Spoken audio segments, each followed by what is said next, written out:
know. I feel like I have it in my head.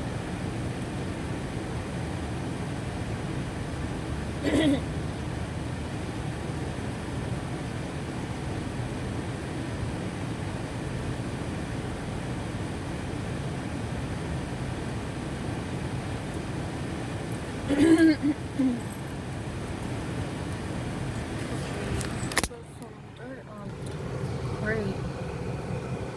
Oh, hey guys.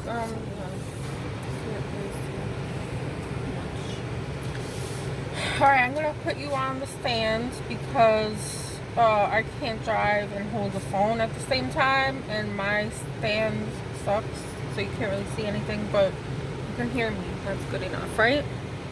I lowered the air a little bit.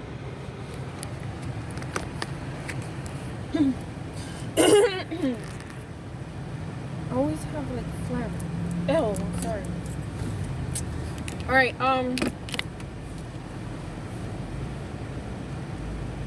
okay, so how's everyone doing? Good, good. Okay. Good to know. Where am I going? This is such a weird parking lot. My God. All these parking lots are just strange. Very strange. There's like no sidewalk here.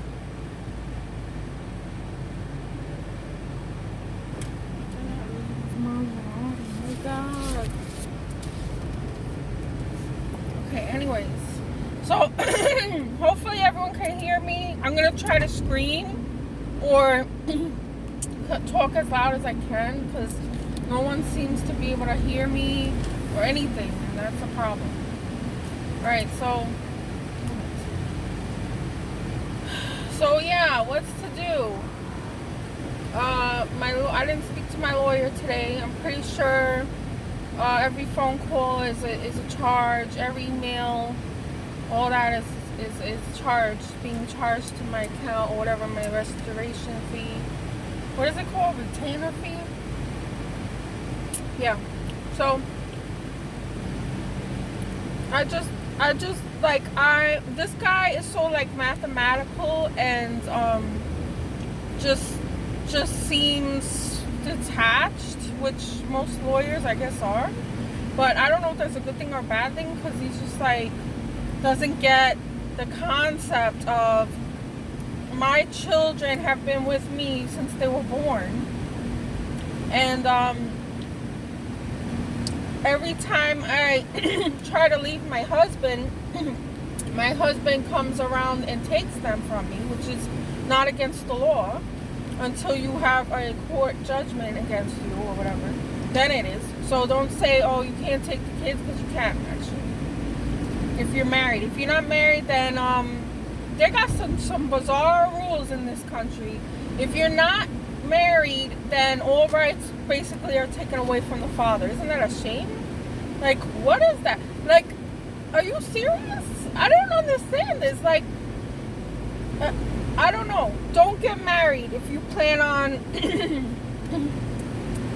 I don't know. I wouldn't advise marriage in this day and age, because you don't know who you're marrying, what's their real intention behind the marriage and all that.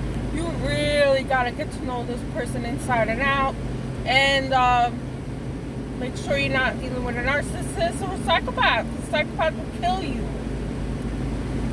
to get out of the marriage, okay?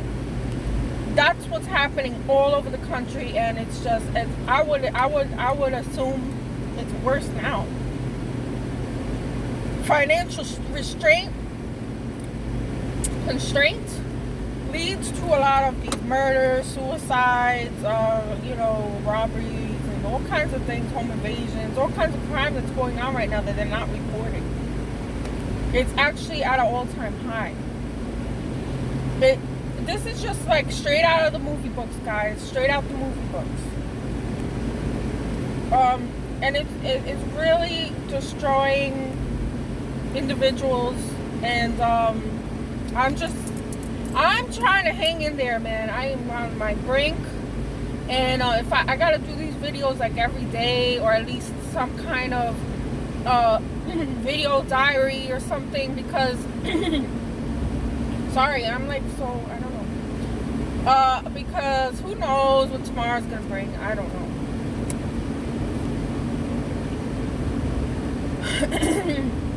All right, so let's go backwards now in time, and go back to my upbringing and such, or lack thereof. Anyway, so yeah, my mom and dad always were fighting since I can remember, while they were together. My mother would work, my dad worked nights, overnights. And my mom would just kind of like dump me at my grandparents' house, which I didn't mind too much because I love my grandparents, even though they fought all the time. So it's kind of a weird relationship, right? So like they always fought because my grandmother had schizophrenia, and she was in and out of the hospital, so that was a big strain on my grandfather. And you know, they're both immigrants, and immigrants that come to this country, it's not an easy life for them. It's not like, you know, oh, they came out of their own country and now they're here and everything's all dandy. No, it's not.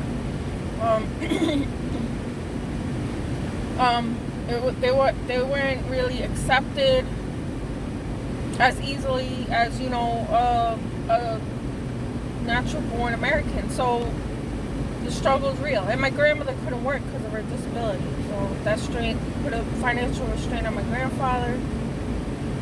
And the community that my grandfather lived in was an Italian community in Brooklyn. And something happened there that he had to move from there because she embarrassed him. My grandmother had weird episodes where she'd go out in public and do things. So something like that happened. I'm not sure what happened. I don't know. But I heard something like that happen where he had to move to the other side of the town where there wasn't much Italians. So that explains why. That's why, because where my grandparents lived, they lived in like a Polish neighborhood. Because this is in Brooklyn. Polish, like from Poland, people from Poland, they had their own community there. Just like the Italians had their own community on the other side of Brooklyn. So it's kind of segregating yourselves. I mean, what else do you expect immigrants to do when they arrive to a country that they know nothing about?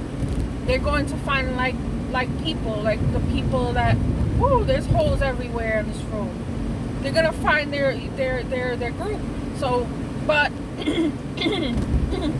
my grandfather had his own group of Italians, and then, you know, some things were happening with my grandmother because of her mental illness, so he had to move to the other side of the town where there was not really any Italians. It was mostly Polish.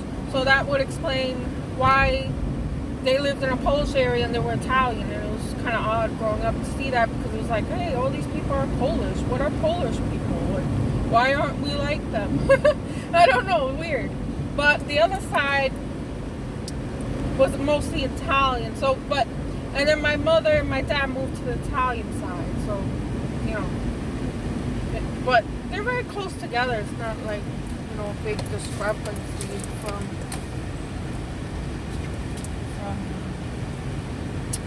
you know, they kind of blend into each other, right? You can walk there. It's a walking distance.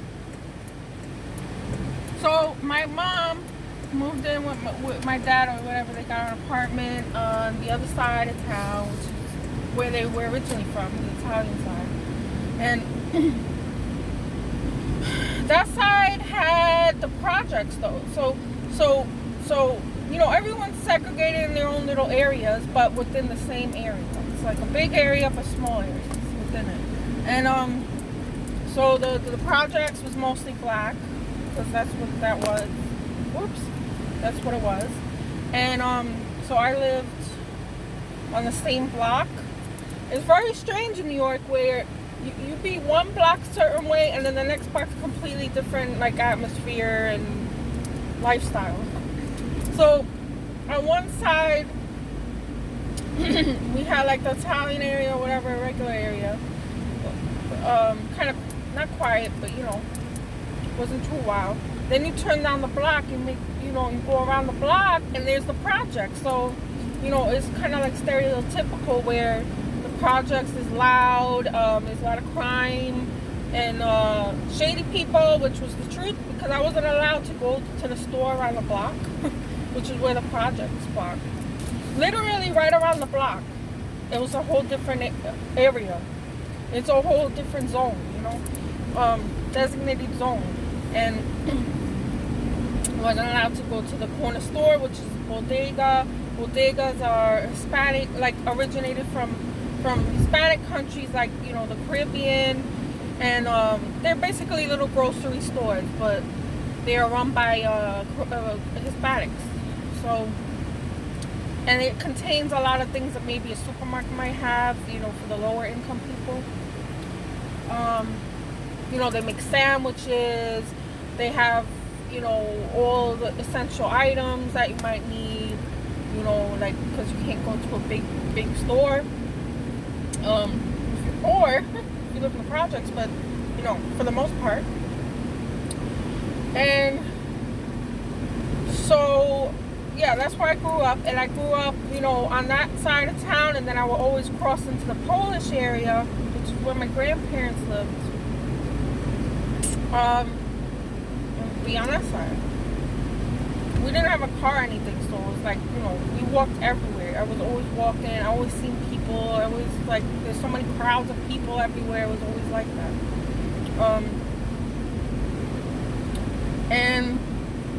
But I remember my time was mostly spent at my grandparents' house. And they fought and things got weird. And sometimes the ambulance was called on my grandmother because she would be very sick and things like that. But it wasn't her fault. She was debilitatingly ill. Like, she had paranoid schizophrenia. Somebody told me not to talk about this, but you know what? Because I have it, it's inside of me. It has to come out. It has to be true. Like, my truth has to be known. Because that's why I learned in therapy that, you hide all this stuff inside and then it turns into depression and all that. And then it's just a mess, right? You have to let all this stuff out. In therapy or in counseling or something, not like with just anybody, you can't just trust anybody. But so my remembrance of that was kind of like abusive. My grandparents would abuse each other, but they would be good to me, I don't know. That's like weird, but that's how it went down. And so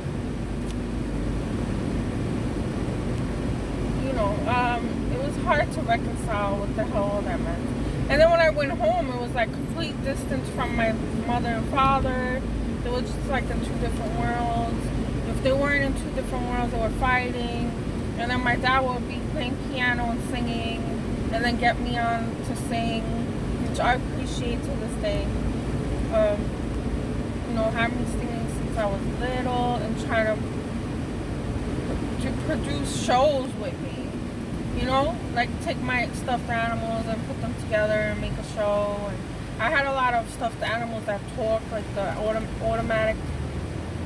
automatronic, whatever. I don't know what to call those things that talk. The toys that talk. The dolls or whatever.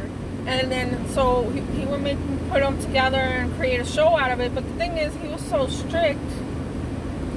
And he would just yell at me. And I've always been a sensitive kid,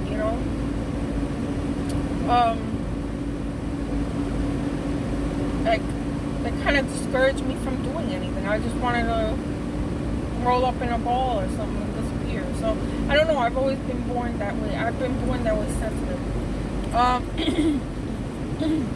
He would film me. I guess he was trying to encourage me to be like on film. And, that's what I always, that's what I want to do, but I'm so afraid of like the public because of the abuse that I've been through and the abuse that I've seen growing up. Like, and because of my sensitive nature, like I never got involved in in the stage, like, you know, like something that has to do with other people watching me gets me so paralyzed with fear and stuff, you know. And so my mother never really encouraged me to get out of that and to be more comfortable with myself. But my desire is still there, and my talent is still there, and that's what I want. Like, that's what I wanted to do. That's what I was meant to do. You know, that's myself. That's my true self. And mental illness and abuse can destroy people little by little, and you won't know what has hit you. Like, you won't know where the time went. You look at things and you're like, how did that happen? What the hell? Like, I wasted so much time doing that and that when I really wanted to do this. And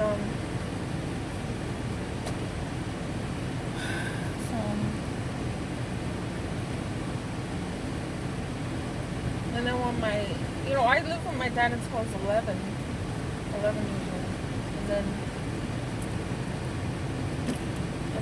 years old.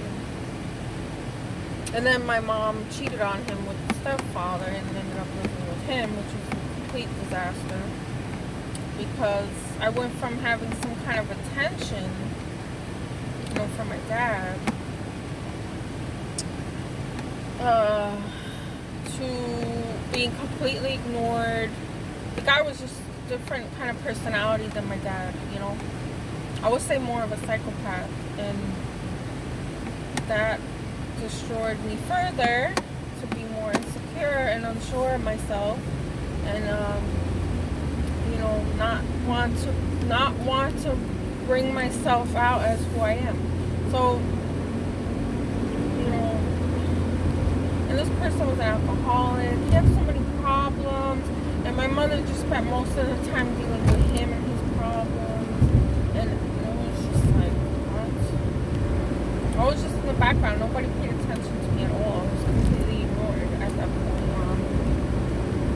from 11 on. And so I got involved in the wrong things. You know, like when I went to the new school in New Jersey, it was so different from New York City. Like, it was just a big shock for me.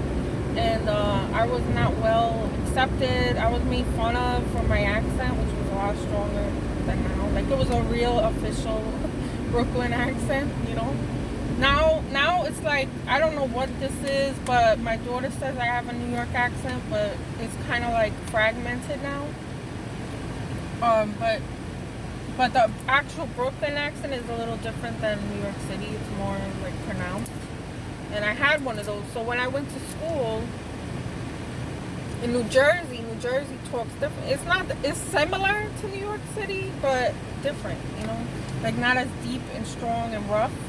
So they made fun of me because of my accent. And I'm like, okay, can't talk like this anymore. Better stop talking. Since I was already used to being, you know, putting myself in a shell and disappearing, I just thought, okay, let me disappear here. And that's what I did, like, for the most of my school time when I was in middle school. Because I started in New Jersey in middle school. So from then on, I was like, okay, yeah. Any class I was in, I just put my head down and lay down and just not talk to anybody. And I was like a weird kid at first. I gotta get out of here. What am I doing? I don't want to be on the highway. You can't turn here.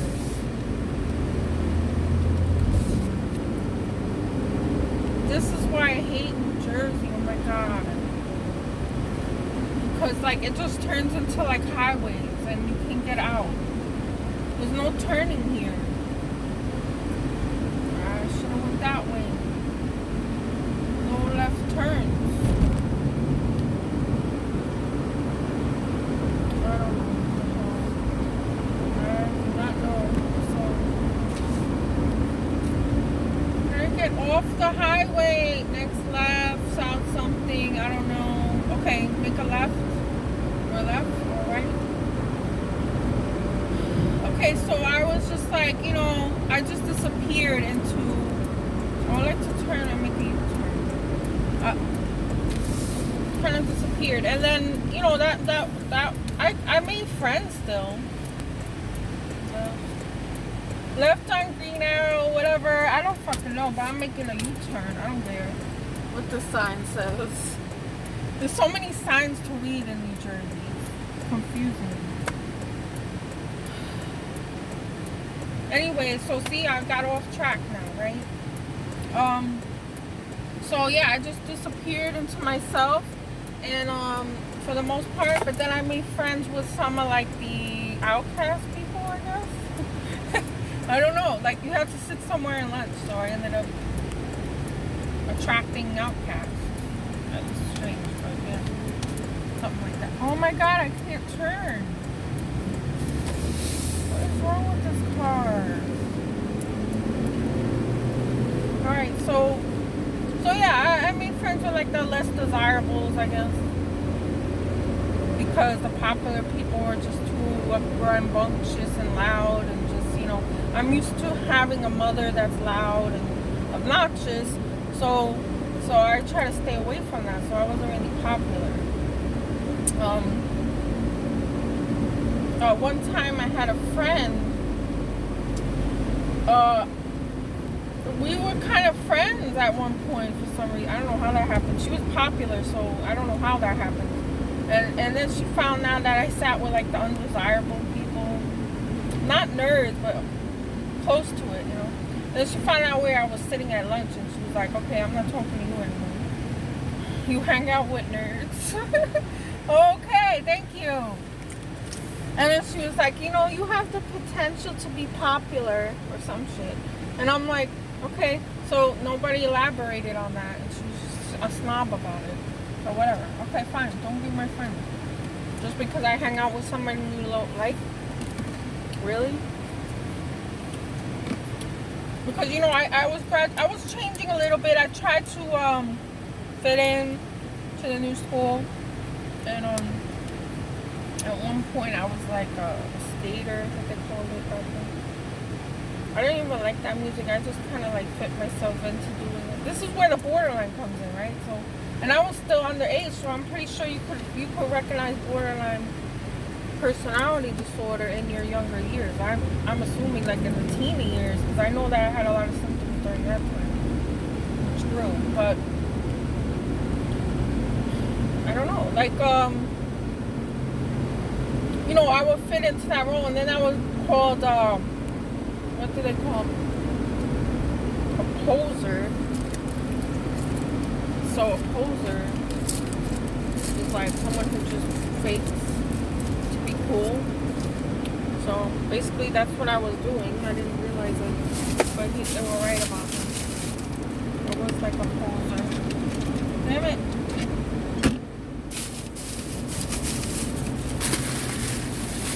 Oh, here's the Honda thing. That's the goal here. This is where I gotta go to check this car out. Alright, so I'll be back. I don't want to spend money. That's why I'm avoiding it. Trying to delay. Trying to go, you know, trying to go into the car repair. Anyway, so I was saying, yeah, so I was kind of a poser in middle school. Yes, I was. Just so I could be cool, you know, like, because I realized a certain group was cool that was actually talking to me, so then I ended up morphing into them more, and yeah, that didn't work too well.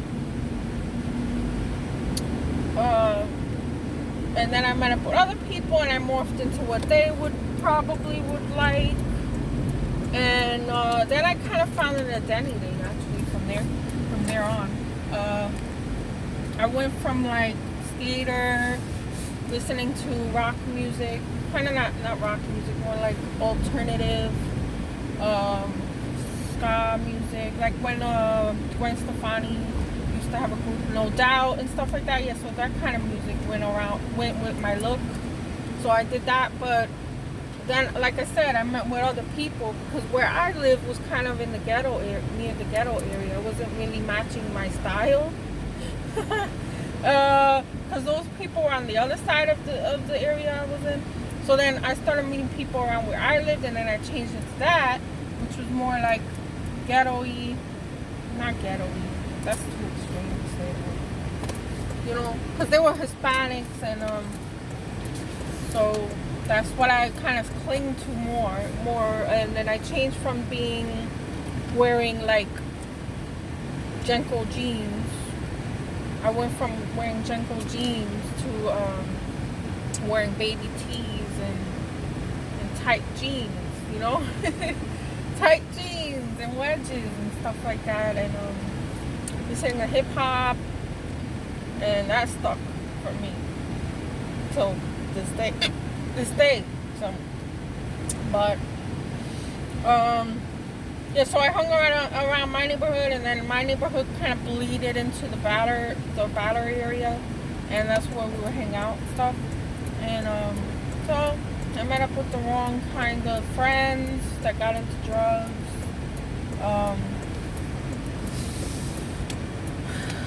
And boyfriends, obviously, that were into drugs and drinking. This is the time period where I got raped and almost kidnapped. When I was in college, I almost got kidnapped. Not sure if I put that video out, but yeah. So I was just like,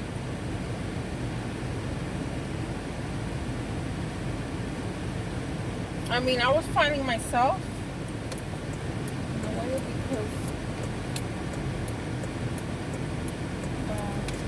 I have more of an identity, more secure identity. And then I met my husband, which was a nightmare idea to do that. So when I met my husband, he didn't like certain things about me. He was like, wait, at first, I'm pretty sure I chased it after him, you know? Because I met him in the corner of where I was hanging out with my friends. And he was in a bodega, or he got out of the bodega on the at the corner of the street. And my friend caught his eye first, and like, you know, thought he was cute or whatever, and then she gave him my number. I don't know why she did that.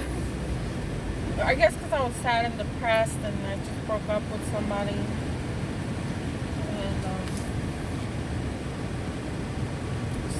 so yeah, and he was just like, oh, okay, and he walked away. He didn't really glance at me or care.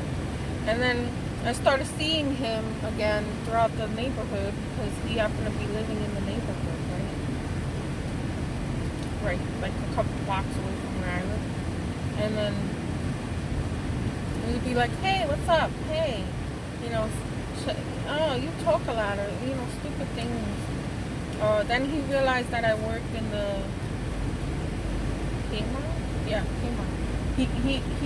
He found out that I worked at Kmart. I guess he was just going there because it's a small, you know, it's a neighborhood area. So there was just one Kmart there. And he realized, oh, that was me, that I was working in the Kmart. And then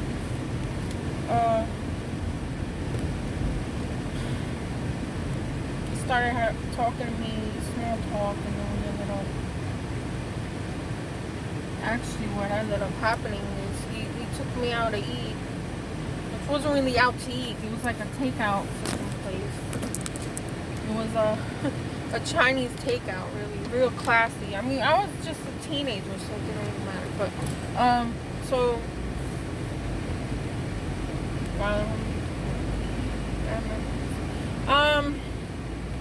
So, you know, it took me out to eat. I don't know what ended up happening. At one point, we went to his place, and he gave me a drink.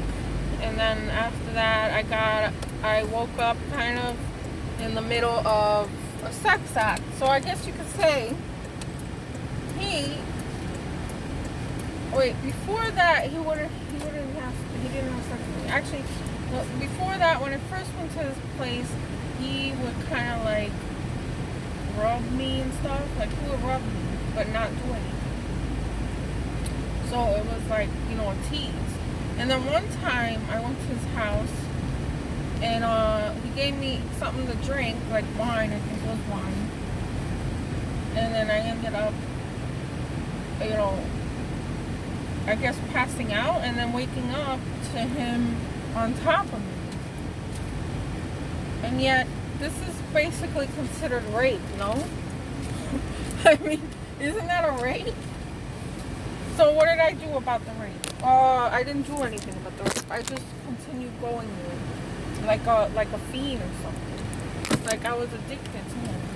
And then I just, you know, I went to his job, I went to mine. We worked right near each other, and it was just like disaster because I got involved in all kinds of things. Like, you know, obviously I was drinking, and then I was doing drugs, and he introduced the first time he was the one to introduce me to because before him I've smoked before that and drank, but when I met him, he introduced me into cocaine. I don't tell a lot of people that, but he introduced me to that. So I don't know, I got addicted to it, I guess. And then on top of that, I got addicted to being with him, you know, in that way, sexually. And it was kind of, it was crazy, like a crazy experience.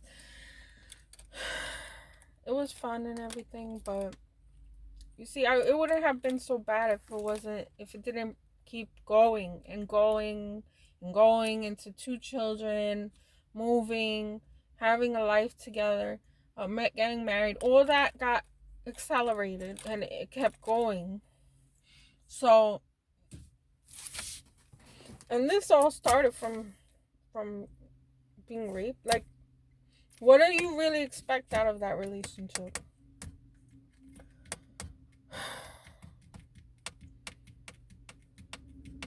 This is upsetting, you know, like hello, you were raped by this person and you still wanted more?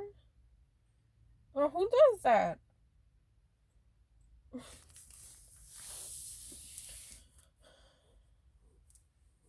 I would never tell my daughter that or my kids. Cause,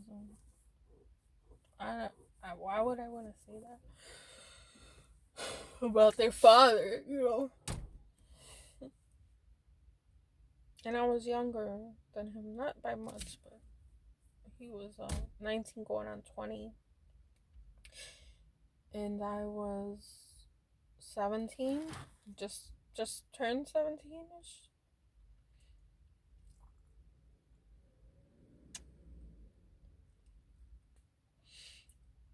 And I remember we had a pretty good time. Like, you know, it was intense activity going on with just us two.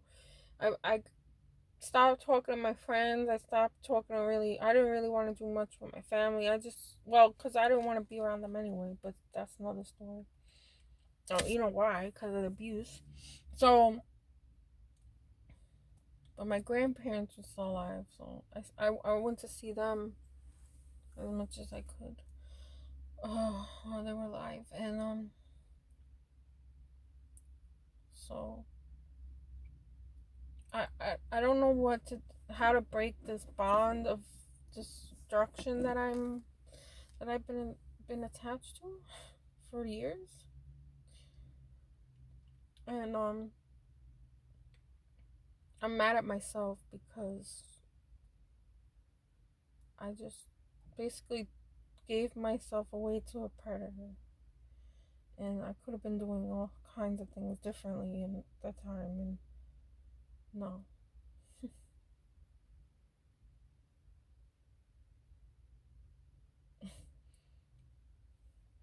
I still think about it, you know, because I want those days back, as sick as that sounds. Because the days now, in regards to him, are like extremely painful and hurtful. Because of what he's doing now with my kids, using my kids to hurt me. And he didn't even want kids, so he didn't even want kids. I'm the one that pushed for a relationship, and this person was not the type for a relationship. And he even tried breaking up with me in the beginning. You know, I was watching some interviews about this, and the narcissists are saying, well, we told you from the beginning that we were going to do this to you, and mine did. He did. He did try to get rid of me. He tried to detach from me, and I just completely fell apart. I didn't want the relationship to end at all.